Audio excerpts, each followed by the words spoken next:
Gates saves the day.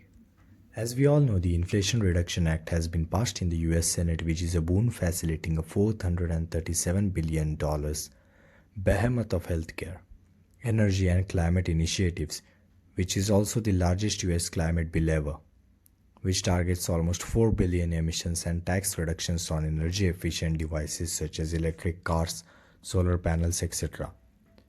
But we don't know who has worked behind the scenes for getting this bill a successful vote in the Senate of Joe Biden.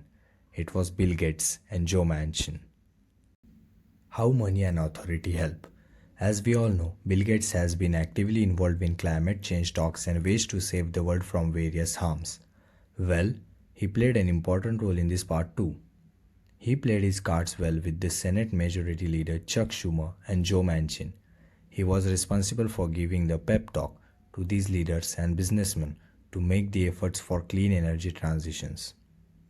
Colin O'Mara, Chief Executive Officer of the National Wildlife Federation, recruited economists to assure Manchin's concerns, including former Treasury Secretary Lawrence Summers, who has spent decades advising Democrats. The economists were able to send this signal that the bill's going to help with the deficit. O'Mara said it's going to be slightly deflationary and it's going to spur growth and investment in all these areas. Through this subtle alchemy, clean energy investment could be reframed for Manchin as a hedge against future spikes in oil and gas prices and a way to potentially export more energy to Europe. How is this bill going to help climate change?